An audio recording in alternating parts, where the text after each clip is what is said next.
Gasalek leaned back in his favorite chair and felt something bounce before sitting back down. He liked this place in the bar. He can see all kinds of competitions come and go, and some people even ask him for suggestions. He is an old interval, and he has a broad understanding of this industry. It is said that during his 170 galactic years, he visited nearly every star system and most inhabited planets. Some young people would ask about his adventure stories. But he was tired of traveling and settled on this station orbiting the planet Miasma. So he was only slightly surprised when a tall, reptilian alien approached him. The creature looked familiar, but he couldn't quite make out what race it was. At least 2.5 meters tall, 4 muscular arms, bipedal, and a torso covered in hard, leather-like plates. Its head is triangular, with a blunt face with 6 eyes, a pair of nostrils, and a wide mouth with dozens of small and sharp teeth. It also has 8 different fangs, 4 on the top and 4 on the bottom. It only wears boots, a certain type of pants, and a torso strap. "Are you Gozarek from Taro people?" The foreigner said it openly. Gasalek looked at the tall being before answering. "I am, and with whom do I have the pleasure of speaking?" "I'm Kudraix's Buhazim." He replied, "Yes, Kudraix." He remembered now that his idea is looking for his understanding of them. No wonder he didn't recognize them, as they were rarely seen outside of body armor and closed helmets. They are a warlike race from the margins. They only appeared in this sector 20 years ago by raiding the outer worlds. 5 years after that, they carved themselves a foothold in the sector at the expense of the Fatiri. Without asking, the Kudraix sat down next to Gasalek. "I understand you know many things about this sector," Buhazim said bluntly, and to the point. Gasalek thought to himself before replying, "Yes, I am well-traveled." "Okay, you go with me." Buhazim added that the surprised Gasalek replied, "Why am I doing it?" "To know my boss, you will be fully compensated," and Bohazu said the reward has really changed things. "How far do I have to go?" thought Gesarek. He asked Buhazim, and he immediately replied, "Compartment 10, Floor 1, so they were in the station, in one of the first-class cabins." "Interesting." Gasalek thought before replying, "Lead on." It took about 10 minutes to reach the compartment, and when the door opened, he was slightly surprised to see just how many Kudraix were in there. There were maybe 11 of them, but after studying the Kudraix for a moment, he concluded 6 were guards. Unlike Buhazim, they wore a variety of clothing that concealed their bodies. Gasalek suddenly happened. "And you can walk freely. No one is smarter." He began to wonder how many Kudraix were hiding in plain sight across the sector. Buhazim stepped forward and bowed. It was the Gesarek of Taro, by order of His Majesty. Buhazim stepped aside so the others could see Gasalek. Finding out he was meeting royalty caught him off guard, but he managed to recover. He bowed and greeted His Majesty. Then I added, "I'm sorry, but I don't know who it is."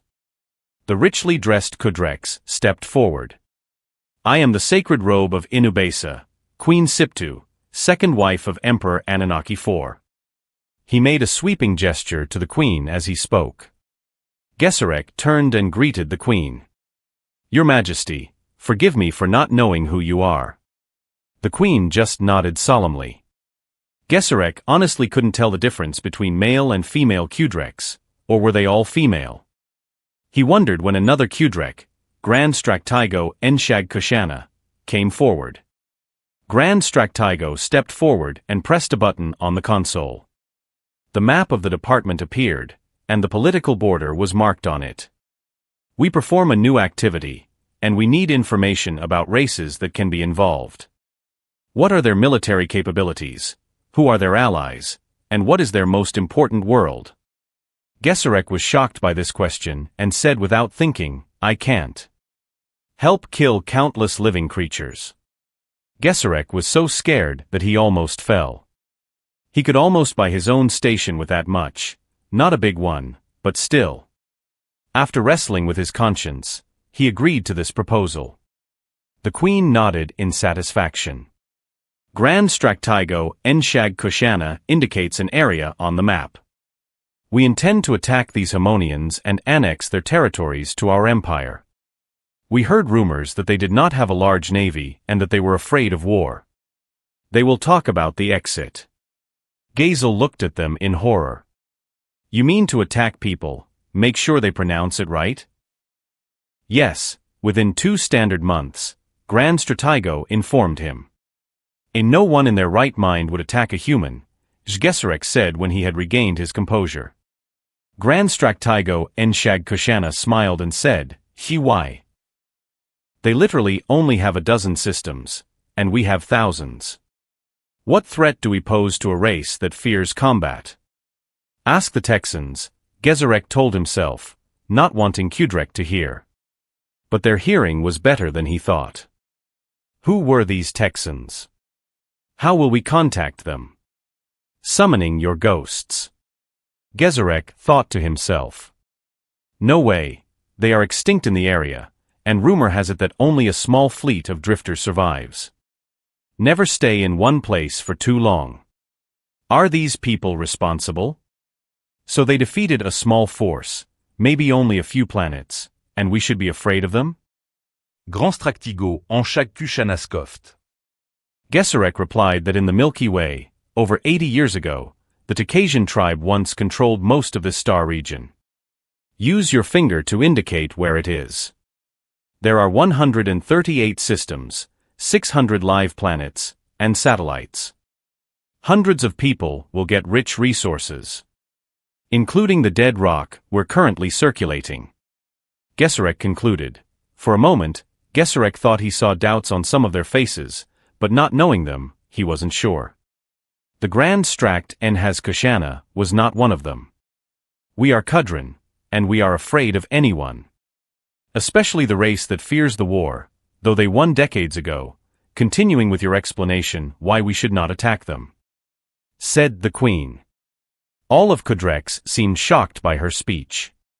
Your Majesty, this alien race is not worthy of your attention. Inubaser exclaimed, and the great Straktiger in Shag Kushana said as well, Your Majesty, forgive me, but as the second queen, you only play a ceremonial role here. The Queen seemed to be looking down on them both. Usually it is, but I thought it important enough to the Emperor to let him hear the whole thing, and not just certain details. Do you want me to contact my husband? Especially after I told him how you ignored Theron's warning? I like this one, Gasalek thought to himself. Both Kudraix and Queen defaulted. When looking back at Gasalek, continue your order, bend, and answer under Gasalek Ma. Mankind does not fear war because of the actions of the enemy. People are afraid of what it will do to them. Gasalek started. I had a human friend a long time ago who explained this to me. Like you, Takarzian saw them as easy pickings, Gasalek explained. Humans were new to the galactic community and were just beginning to expand beyond their home system. And when the Takarzians learned how long it had been between man's first steps in space, and how it took nearly 2 centuries to leave their home system, they figured they weren't very smart either.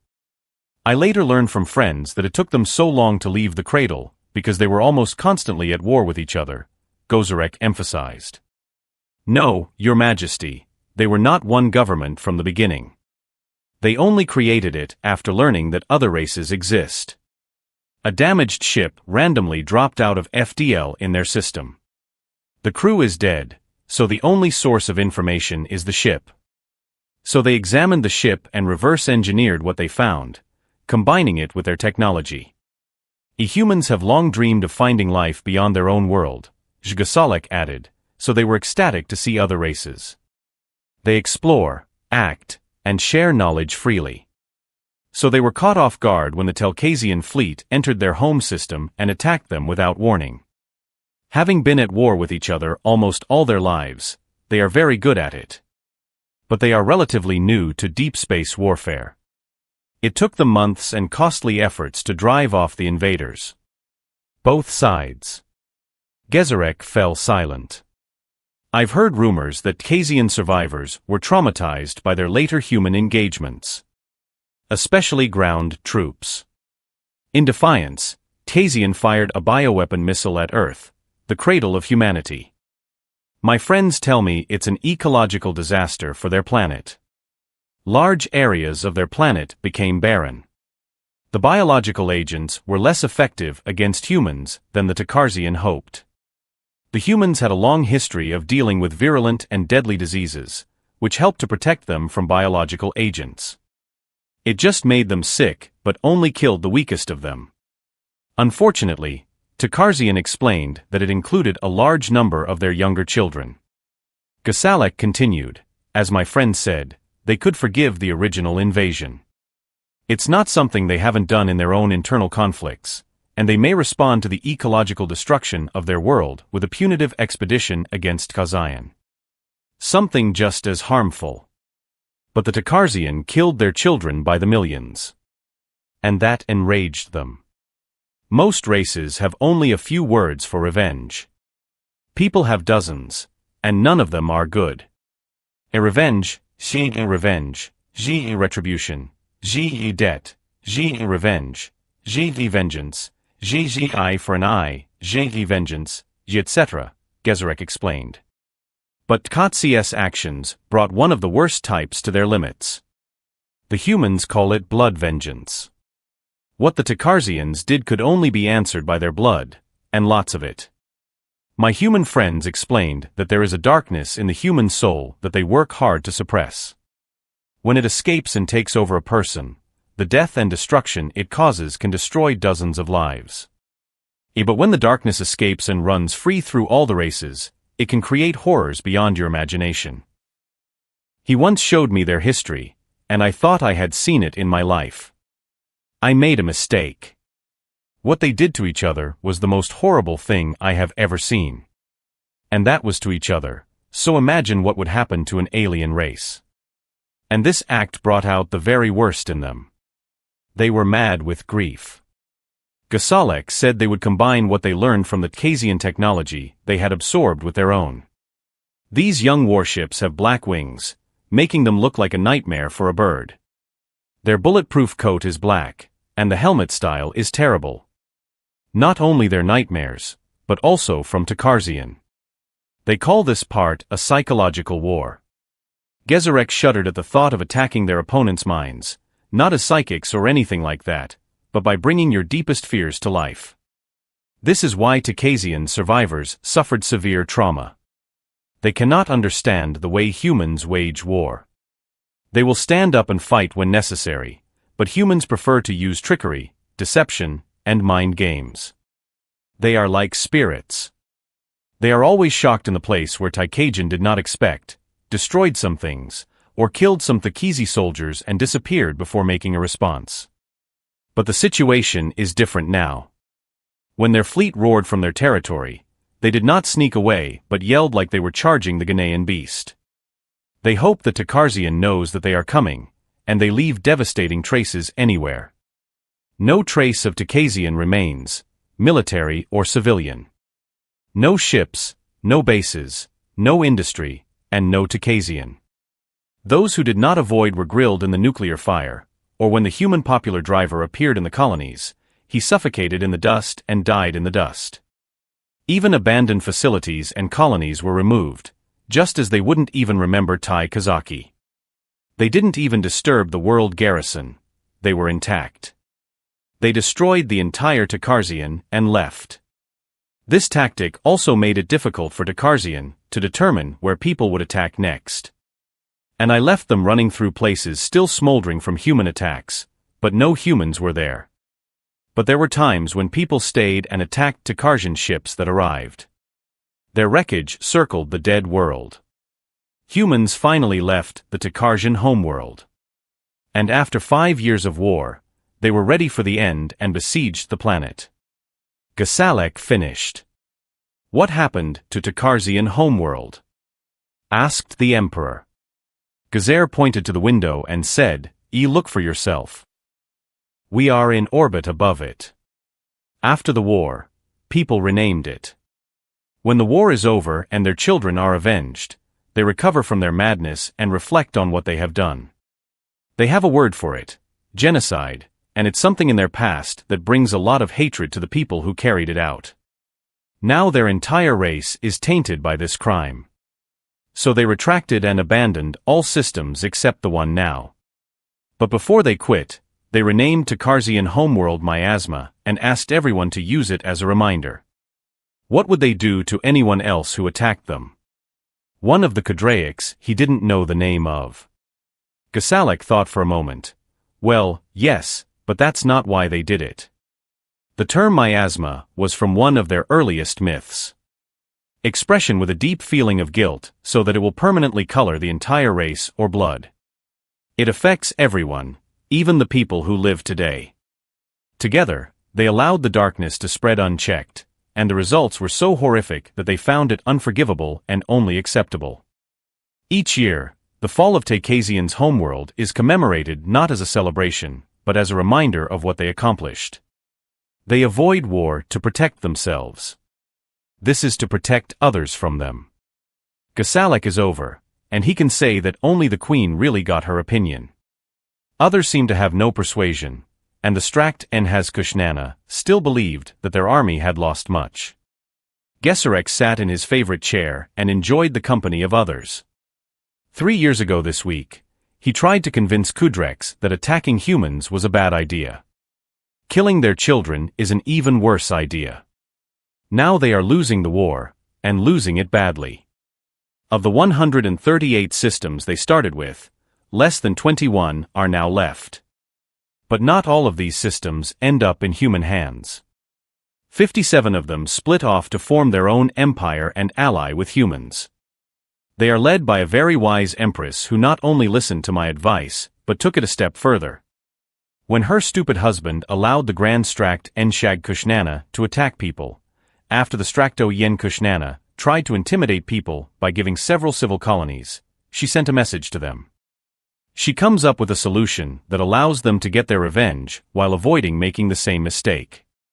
She wants to break away from the empire and ally with humanity in as many star systems as possible.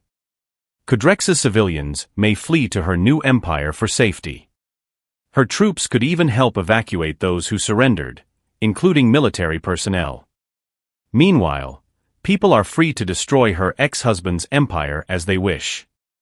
She also told them that she would hand over all the officials responsible for the glazing of the human colonies to stand trial. Gasalek was looking forward to seeing Grand Strakt 1 Kushana during the trial. Author's note: I hope you enjoyed the story. Critical criticism is welcome.